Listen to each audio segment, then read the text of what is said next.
Okay, we're back. Hopefully you didn't miss too much, but here's just part 2 of the video. Sorry, didn't want to cut off. So now the medium triangle, you've got a short leg. You don't have a long leg because that's the whole big thing. And you have a hypotenuse. So you don't have the short leg is H, so that's probably not going to work. We're going to need the one that gives us the longer leg is 9 and the hypotenuse is 11.1. So we're going to need 9 over 11.1, long leg hypotenuse. So what I used here was the small triangle and the big triangle.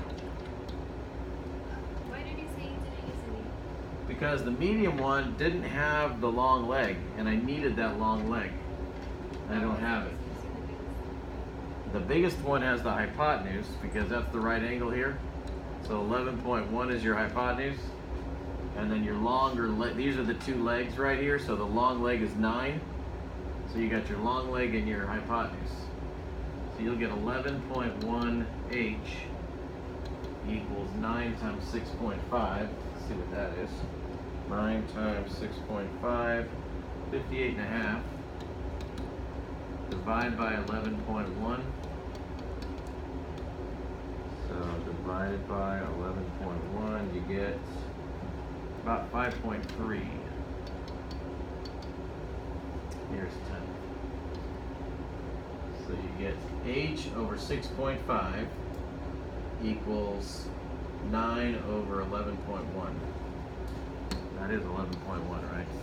Yes, it is. Okay.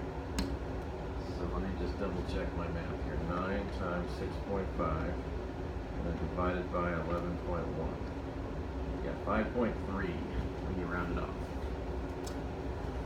Okay, next one is the cylinder one, and this one is like number 2 because they're giving you this piece right here. They're telling you it's 8. This 8's going to come right here, 8 feet. They're giving you 5 feet, or whatever number they're going to give you goes right here, 5. They want you to find X, and then they want you to add the 2 together to get the total. So they want you to find this X value and then add these 2 together, and you'll get a total. So that's what you're looking for here. So this 8 is the geometric mean, the geo mean of these 2 pieces. So that means the 8 is going to go in the 2 mean spots. That's the height. The height is the 2 mean spots. The 5 and the X are the 2 extreme spots. So you get 5x equals 64, and when you divide by 5, 64 divided by 5, you get 12.8.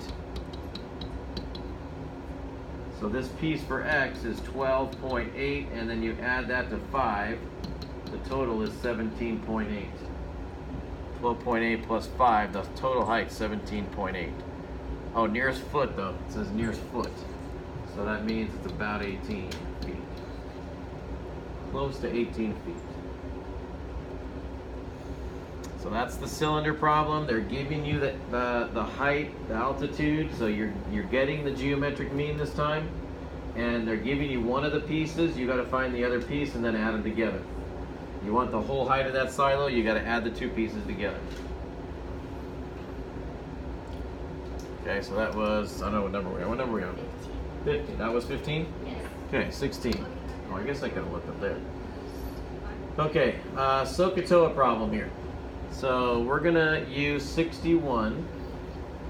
Okay, we're gonna find this X right there because it's my opposite side, and I have down here is 20, so this side is 20 feet, so that's my adjacent. So opposite over adjacent would be a tan of 61, it's TOA, equals opposite X over adjacent 20. So we're going to multiply by 20, and you're going to get X equals 20 times tan of 61, and you get 36.1. Now that's not your complete answer. That's only this piece right here, 36.1 feet. And it does say to go to the what? It says nearest 10. Okay, but you're missing this piece right here. Okay, and that tells us it's 5.5 feet. So this is 5.5 that you got to add to 36.1. Put those two together, and you're going to get 40, looks like 41.6 probably. 41.6, yes. So that's the total height. If you only stop at the tangent, you're forgetting about the height of the person that's thinking about it, and he's got his triangle starting at his head. So you got to get the height of him first, or after, and then add that to it. So that was 16. Let's move to 17. Okay, there's always a kite problem. Always a kite. So you're holding a kite string in your hand. Angle of elevation from your hand. Okay, here's the string. Is 44 degrees. Okay, so 44 degrees to the kite.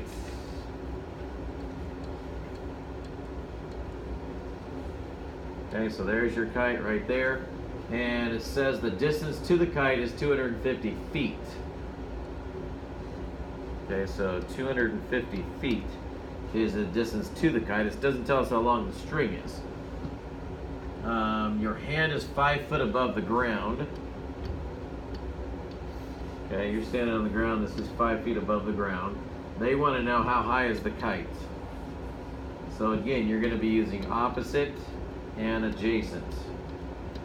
So again, it's TOA, T-O-A, TOA. Tan of 44 equals opposite x over 250 feet. So you're going to multiply by 250 on both sides. So you got 250 times tan of 44. And it gives you 241.4. And then you are 5 feet more to go because 5 feet more to the ground. So 246.4 feet to the nearest 10th. 246.4. So I had to do tangent because it was opposite. What I was looking for, adjacent's what they gave me.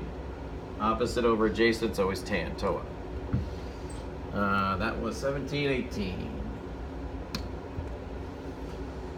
Okay, you're hiked 400 feet up a steep hill that has a 25-degree angle of elevation as shown in the diagram. So this is really all you would need right here is this diagram. And it says, give each side an angle measure. So we're solving this triangle. So that means we want to find big B. That's the easy one. It's just 90 minus 25. So that's 65 degrees. So that's one answer.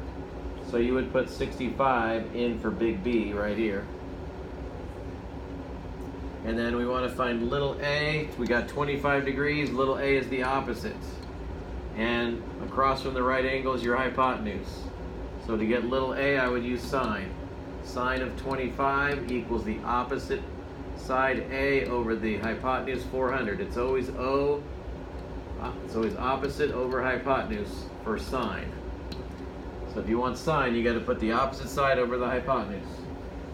Multiply both sides by 400. And you get a equals 400 times sine of 25. And you get 169. So 169 feet, that goes up into little a.